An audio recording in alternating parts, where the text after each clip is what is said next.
I'm treating myself to playing the color scheme game today when I paint in my pattern Dala. And this Dala was created from this little coin purse, taking the patterns that I see. There's a dragon here, Chinese dragon, and the zipper, and the little spiral eye, and the shape here, and then some of this little seaweedy stuff. So that all came into play here. And the peacock, oh, there's a peacock feather right here. So I used those to look just for shapes to make some patterns, not really to replicate this object at all, but really looking deeply into it to find some shapes that repeat themselves, more like a Zendala, I guess. To choose the colors for this, I'm going to use the color scheme game. And if you're not familiar with that, it's a game I invented many years ago to teach myself about color and about color schemes. There's a template, and there's a little cork and a tack to hold these templates on. Now there are 12 of them. Okay, there are 12 color schemes, and there are 12 different templates. And what I do, I throw the die. I got a 5. So a 5 is analogous or extended analogous with one complement. So I will take my tack, put it through the center, put it through the center, attach my wine cork, and then I have all these choices. Plus I can go a little bit further if I wanted to do the extended analogous. Analogous is any 3 hues next to each other, okay, on the circular color wheel. Now that was my color scheme, so that was analogous with one complement. Now I have to throw my die again, and there are 2 ways to do this. I can throw the die to pick the dominant color, or to make it easier, the way I usually play, is I throw the die, and whatever color it indicates, I have to include. So it could be here, it could be there, it could be anywhere, you'll see. A 5 again. So that is blue. So my blue, and on this color wheel, the primary colors, the blue, the red, and the yellow, they all show split colors, and that's to show that there's a cool version and a warm version of each of the primary colors. Okay, it's not meant to, actually none of these colors are meant for you to reproduce. There's a template in here that helps you create your own color wheel with the pigments you're using. Okay, so blue has to be a color, so I can either have it there, I could have it there, there, or there. Okay, now, here are the things that I contemplate. If I'm going to play the game where I only use fully saturated colors, and I can't dilute any of them, then this would be very difficult to deal with because these are all so dark, and this is my only light.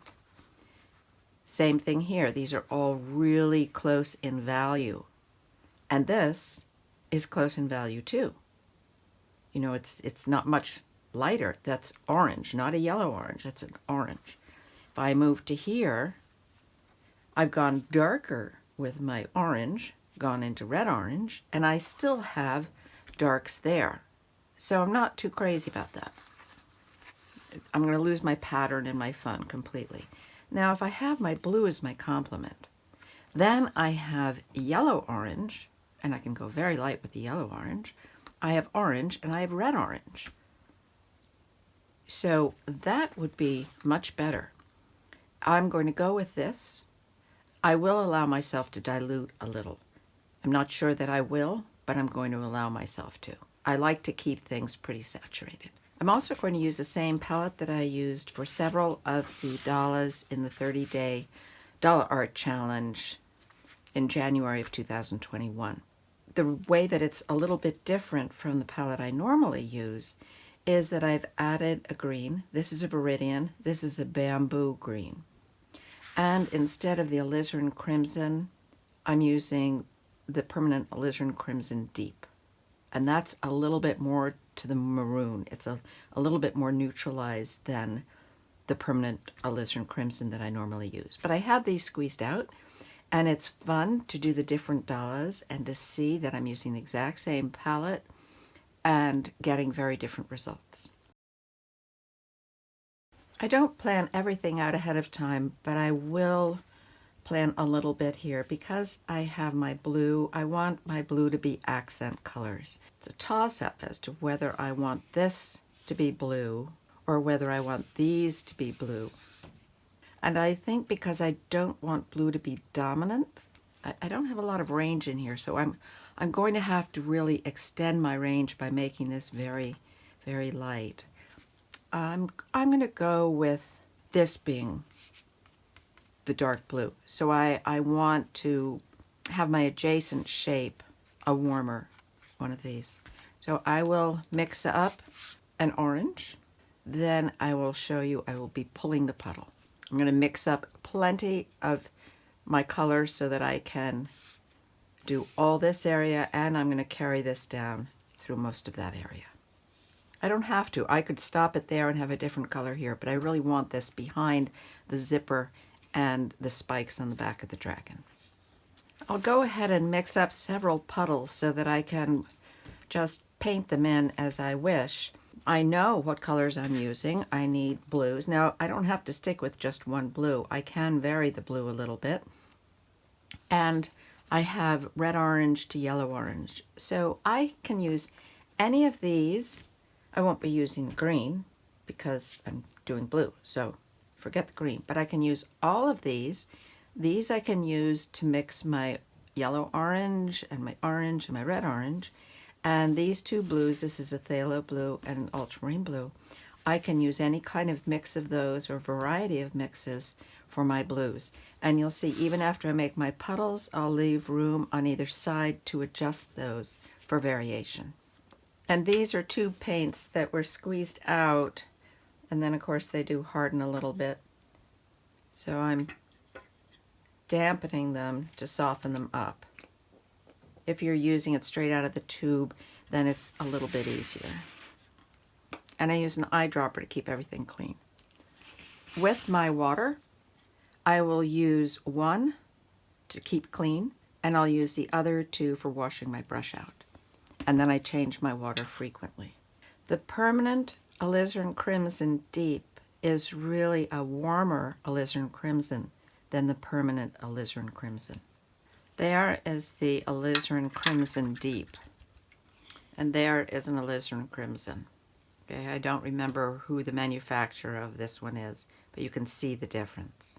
So I can actually use this to make some of my red orange. That is pretty close to a deep, dark, slightly neutralized red orange. Okay, I've added cadmium red light to my aureolin and a touch of the gamboge in there.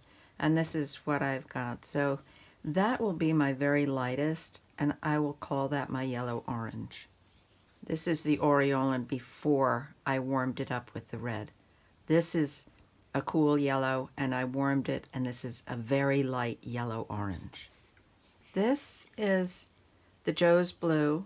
It's a cool blue. This is my ultramarine blue, kind of light and dark, and this is a slight mix of the two. And you can see there's quite a difference. I'm not sure which I'll use, or if I'll use both or all three. I don't know yet. There's my permanent alizarin deep, and I've mixed cadmium red in with it,